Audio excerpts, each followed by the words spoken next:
ವಿದ್ಯಮಾನಗಳೇನು ನಡೀತಾ ಇದೆ ಅದರ ಕಡೆ ಕೂಡ ಕ್ವಿಕ್ ಗಮನ ಕೊಡ್ತಾ ಹೋಗೋಣ. ಬಿಜೆಪಿ ಹಾಗೆ ಜೆಡಿಎಸ್ನ ಮೈತ್ರಿ ಪಾಳೆಯದ ಸಮನ್ವಯ ಸಭೆ ಇವತ್ತು ನಡೀತಾ ಇದೆ.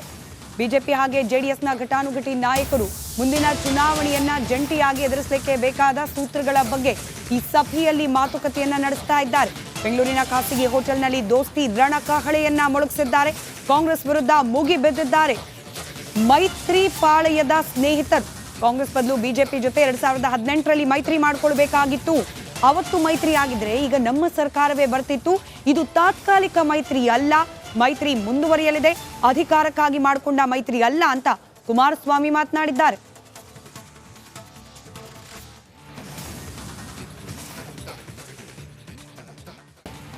ಕೇವಲ ಲೋಕಸಭಾ ಚುನಾವಣೆಯನ್ನ ದೃಷ್ಟಿಯಲ್ಲಿ ಇಟ್ಕೊಂಡು ಆದಂತಹ ಮೈತ್ರಿ ಅಲ್ಲ, ಇದು ದೀರ್ಘಕಾಲ ಈ ಮೈತ್ರಿ ಮುಂದುವರಿಯಲಿದೆ ಅನ್ನೋ ಸಂದೇಶವನ್ನ ಇವತ್ತಿನ ಈ ಸಭೆಯ ಮೂಲಕ ಕುಮಾರಸ್ವಾಮಿ ಅವರು ಸ್ಪಷ್ಟಪಡಿಸ್ತಾ ಇದ್ದಾರೆ.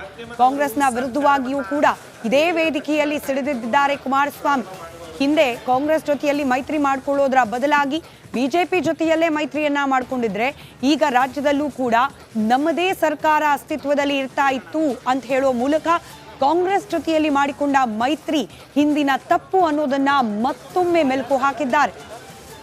ಹಾಗೆ ಅಧಿಕಾರಕ್ಕೋಸ್ಕರ ಆದಂತಹ ಮೈತ್ರಿ ಇದಲ್ಲ, ಬದಲಿಗೆ ದೇಶದಲ್ಲಿ ಬದಲಾವಣೆಯನ್ನ ತರುವ ಸಲುವಾಗಿ ಈ ಮೈತ್ರಿ ಆಗಿದೆ.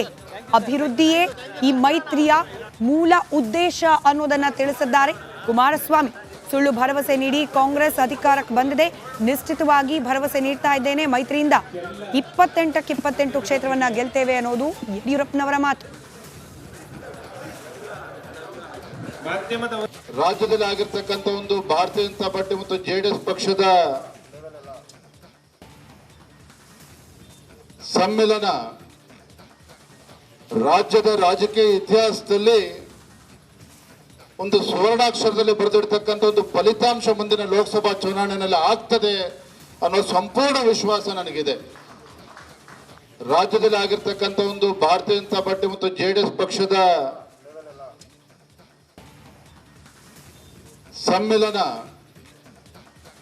ರಾಜ್ಯದ ರಾಜಕೀಯ ಇತಿಹಾಸದಲ್ಲಿ ಒಂದು ಸುವರ್ಣಾಕ್ಷರದಲ್ಲಿ ಬರೆದಿರ್ತಕ್ಕಂಥ ಒಂದು ಫಲಿತಾಂಶ ಮುಂದಿನ ಲೋಕಸಭಾ ಚುನಾವಣೆಯಲ್ಲಿ ಆಗ್ತದೆ ಅನ್ನೋ ಸಂಪೂರ್ಣ ವಿಶ್ವಾಸ ನನಗಿದೆ.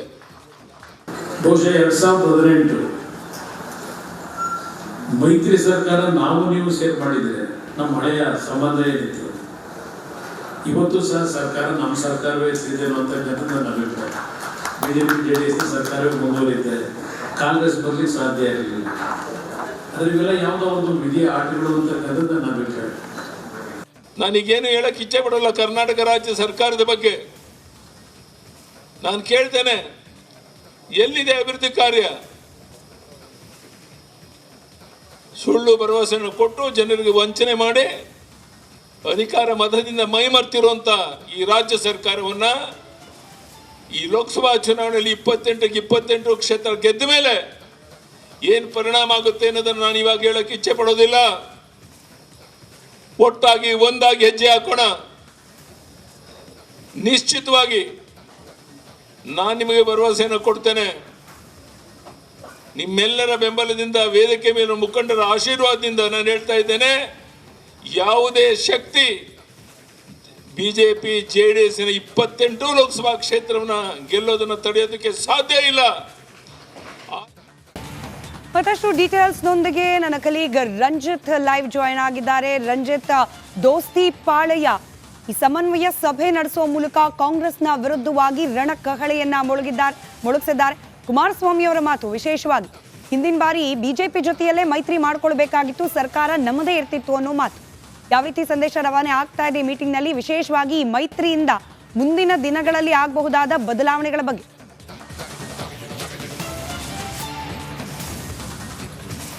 ಖಂಡಿತವಾಗ್ಲೂ ಕೂಡ ಸ್ಮಿತಾ, ಈಗ ಈ ಒಂದು ಲೋಕಸಭೆ ಇದರಿಂದ ಗೊಂದಲ ಸೃಷ್ಟಿಯಾಗಬಾರ್ದು, ಮತ್ತೆ ಅವರು ಪಕ್ಷದ ಕಾರ್ಯಕರ್ತರಲ್ಲಿ ಯಾವುದೇ ಒಂದು ಈ ತಳಮಟ್ಟದ ಯಾವುದೇ ಗೊಂದಲಗಳಾಗಿ ಅದು ವ್ಯತಿರಿಕ್ತವಾದಂಥ ಪರಿಣಾಮ ಬೀರಬಾರ್ದು ಅನ್ನೋ ಕಾರಣಕ್ಕೋಸ್ಕರ ಜಿಲ್ಲಾ ಮಟ್ಟದಲ್ಲಿ ಈ ಮೀಟಿಂಗ್, ಸಮನ್ವಯ ಮೀಟಿಂಗ್ಗಳನ್ನು ಮಾಡೋ ಮೂಲಕ ಕಾರ್ಯಕರ್ತರಿಗೆ ಮತ್ತು ಪಕ್ಷಕ್ಕೆ ಒಂದನ್ನು ರವಾನಿಸುವಂಥ ಪ್ರಯತ್ನವನ್ನು ಕುಮಾರಸ್ವಾಮಿ ಅವರ ಆದಿಯಾಗಿ ಹಾಗೆ ಯಡಿಯೂರಪ್ಪನವರು, ವಿಜೇಂದ್ರ ಸಮನ್ವಯತೆಯಿಂದ ಇಬ್ಬರು ಕೂಡ ಜೊತೆಯಾಗಿ ಜೊತೆಯಲ್ಲಿ ಮೀಟಿಂಗ್ ಮಾಡೋ ಮೂಲಕ ನಾವಿಬ್ರು ಕೂಡ ಬಹಳ ಚೆನ್ನಾಗಿದ್ದೀವಿ ಅನ್ನೋದನ್ನ ಹೇಳ್ತಾ ಇದ್ರು. ಹಾಲು ಜೇನು ಅನ್ನೋ ರೀತಿಯಲ್ಲಿ ಕುಮಾರಸ್ವಾಮಿ ಅವರು ನಿನ್ನೆ ಮಂಡ್ಯದಲ್ಲಿ ಸಮನ್ವಯ ಮೀಟಿಂಗ್ ಆದ ನಂತರ, ಜಿಲ್ಲಾ ಮಟ್ಟದ ಸಮನ್ವಯ ಮೀಟಿಂಗ್ ಆದ ನಂತರ ಮಾತಾಡಿದ್ದನ್ನು ನಾವು ನೋಡಿದ್ದೀವಿ.